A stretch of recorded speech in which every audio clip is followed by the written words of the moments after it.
Hello, I am Splyercaster, and this is part 2 of the Wesco Jobmaster Steel Toe boot review.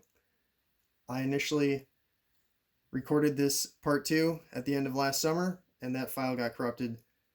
I got busy with some other things, and I shelved the project. But here we are, it's 11 months later, and it's high time to give these boots a proper review again, a follow-up, that is to say. So here we are today. We're going to take a look at these boots. I'm going to discuss a lot of the cons about them. I should say right off the bat, there are lots of pros to these boots. I really, really love them. They fit my feet really well. They're sturdy, they're durable, they're stylish, they're protective of your feet. They're just really great boots. And they've really lived up to the Wesco name. That being said, there have been a few issues. Some of those issues have been resolved. Some of those issues persist. And we're going to talk about those issues today. And hopefully I can shed some light. So this is the main issue right here you're looking at. We'll cover that at the end. But long story short, the boots need to go back to be repaired. So let's talk about the other issues I had and the solutions I had for those issues. The first major issue I encountered was my big toe on my right side was impacting the side of the toe box. It wasn't just impacting a little bit and getting a few blisters and stuff. It was a combination of rubbing against that and a combination of my foot being forced into this toe up profile that you can see right here along the boot. And between those two factors, I was actually losing sensation in my toe. I was worried I was going to have permanent nerve damage. It was a real problem for me. I just kind of lived with it. I would take days off from wearing the boots where I'd wear a different pair, those old clunky pairs that I showed before, or something else. And that made a huge difference to just take a break and come back to them. That was while I was still breaking the boots in. As time went on, I'd say about roughly halfway through the summer last year, that issue kind of stopped being so much of a problem. I've got pretty much full feeling back in my toe, and I don't know. I think that issue is no longer an issue, but it does beg the question, because for me, this raised profile of the toe up was really to blame there. It wasn't so much my toe touching here, it was really just the combination of my foot being forced into that shape. I don't know if I've got flat feet or something, or what the story is with that, but I found that stepping on this lip right there and kind of forming the boot back towards the ground in a more flat way really brought me relief.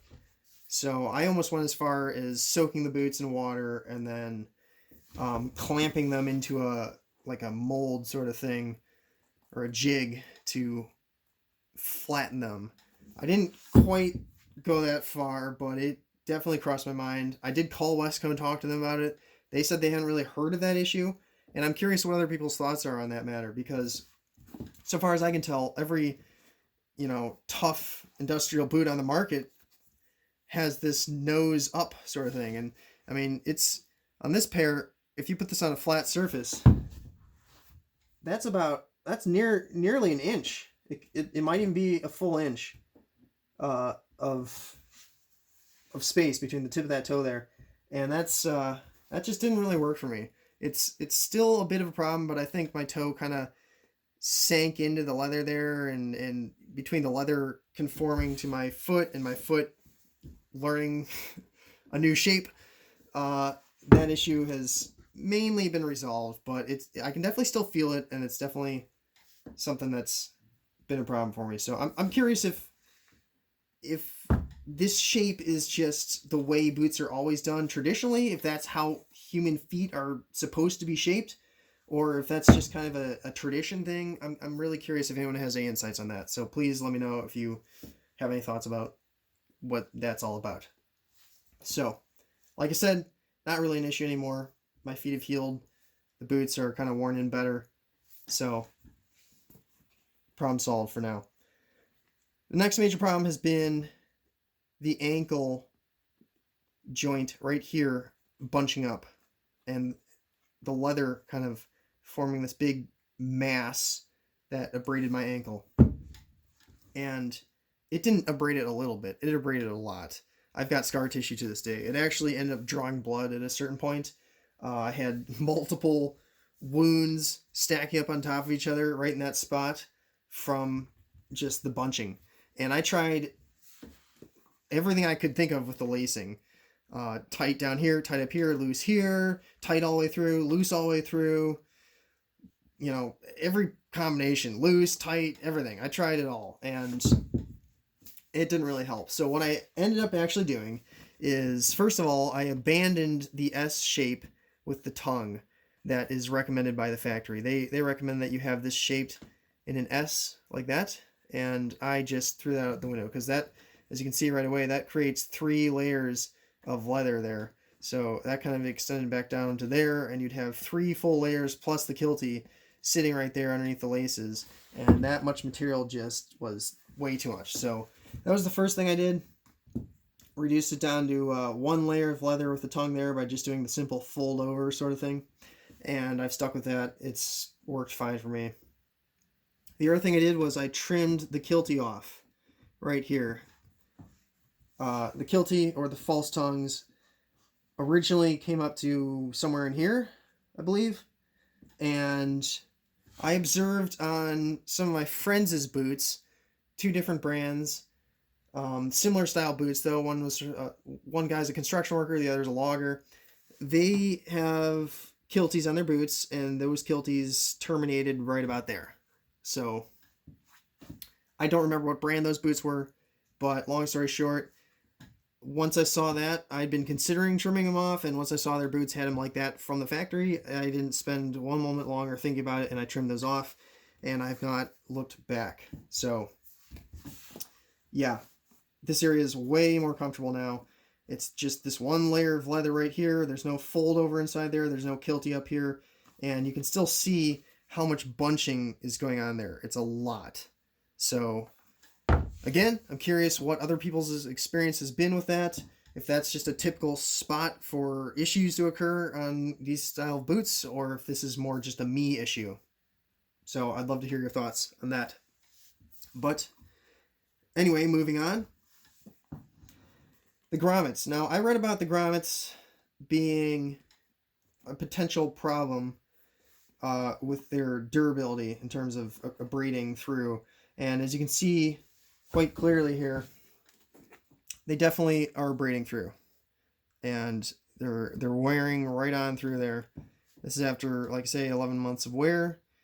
However, it's quite easy to just pinch these. You got to give it a little bit of force, and you can rotate them. So I can rotate that worn area 180 degrees out of the way, and my plan for that is to just rotate them like a clock, honestly, and keep moving that wear zone and get the most mileage I can out of those.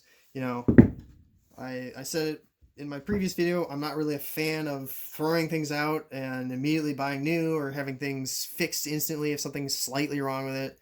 So I try and make things work as long as possible within reason and avoid just dumping stuff in the landfill. So I'm going to just roll with these grommets the way they are for as long as possible. And as far as I can tell, if that is the only amount of wear that you get after, you know, almost a full year of wearing, then I'm sure I can just keep rotating these for probably another 10 years. So we will see about that.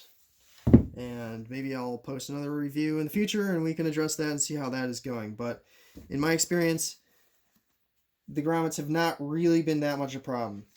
However, the laces are not super strong. And that's kind of to be expected. They're nylon laces, but you can see by how dark they are here, they're picking up a lot of that brass, and they're probably packed full of particulate brass material there, and I can't imagine that that helps when it comes to wearing through both the leather and the brass, you know. kind of turning this into a real fine sort of sandpapery material, but the laces are that's kind of to be expected with these laces. So as you can see, they've both failed in the exact same place on both boots.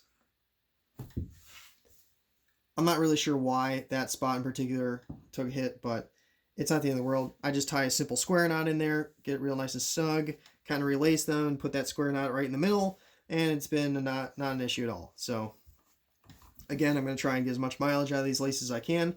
There's still plenty of extra lacing material to work with, so that's the game plan, is just repair them as needed. And if there's just too many darn knots at the end of the day, then I'm going to just take a knife, cut them all the way out, and get new laces. So really not a big deal there, but worth mentioning that these are not just indestructible. They're very much destructible. So, and honestly, I've heard good things about leather laces, but I've also heard that they don't last quite as long, and I suspect that me and my habits would ruin leather laces in no time flat. So we will just have to see if I ever go that route. But yeah, that's the laces. So let's talk about the soles down here. Now, I did a lot of shoveling with these boots in particular this year. I just did a lot of digging of holes, and I did all kinds of stuff. I used heavy machines and stuff, but I particularly did a lot of shoveling. And what I noticed with the shoveling is with repeated stomping on the shovel to get it to go into ground, these nails started fighting their way out.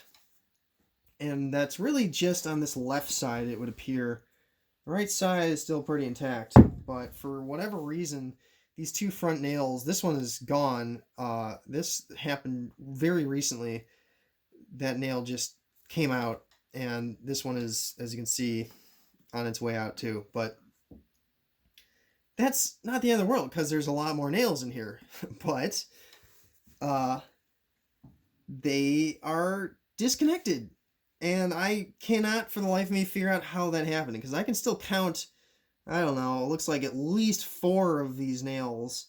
Let's see how many holes there are. 1, 2, 3, 4, 5, 6, 7, 8, 9, 10, 11 holes in there. I can for sure see, I think, 4 nail heads poking through. Pretty sure. But none of those are still here. Or still going through. So I can't for the life of me figure out how those sheared off. It's very strange to me. And here we can see this side. It's just a real stumper. It looks like there may have been some rust going on there. But I'm just kind of blown away, because this side is rock solid. There's nothing wrong here. I mean, it looks like I may have forced 1 or 2 of them out, but this side's going nowhere. So, kind of a strange thing, really. I mean, I didn't subject this to any lateral forces that would cause shearing. It's possible just the back and forth motion eventually wore them through at that weak spot, especially if there was rust in there. But I was pretty good about getting these boots dry if they ever gotten wet. They say not to artificially heat them.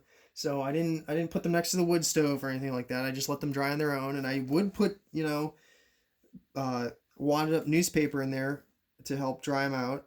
But that's a stumper for me. So I'm gonna try and get that repaired.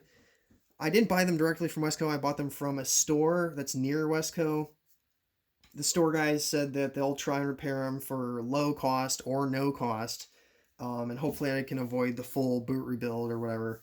And if I am looking at a lot of money, I might even try to have an independent cobbler take a shot at them about just, putting in new nails in there. So definitely a stumper there. But anyway, to address the lacing issue, or not lacing, but this thread thing that I mentioned in my first video, yeah, that thread, like the folks who were kind enough to respond and tell me that that's supposed to be that way, they're 100% right.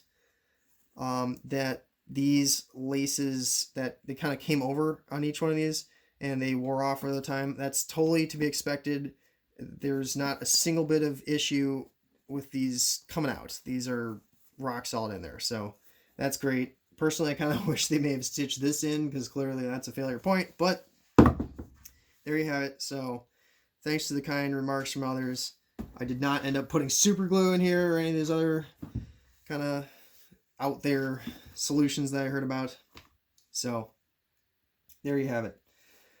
What else about these boots? The insoles that were just one strip of leather that came like that from the factory, those were woefully inadequate. I could feel every shock of every step traveling all the way up through my spine to my cranium with those leather insoles. And I replaced them with trashy foam crapolas from a pair of Wellingtons, I think. These are not name brand $25 drugstore insoles. These are just foam crap, and they work great. They haven't abraded or anything. I've tried the fancy insoles, and they just get ruined in short order.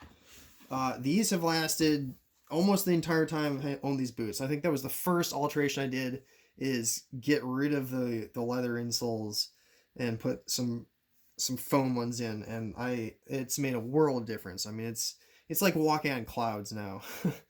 Between the way the boots feel, which is magnificent, they feel magnificent on my feet, and with those foam insoles, they're just way better. So kind of funny that you can spend 25 or probably more by now dollars on a nice name brand set of insoles, but the foam ones out of the pair of Wellingtons have worked the best for me. So that's where we're at with that. That about sums it up. Overall, fantastic boots, highly recommended.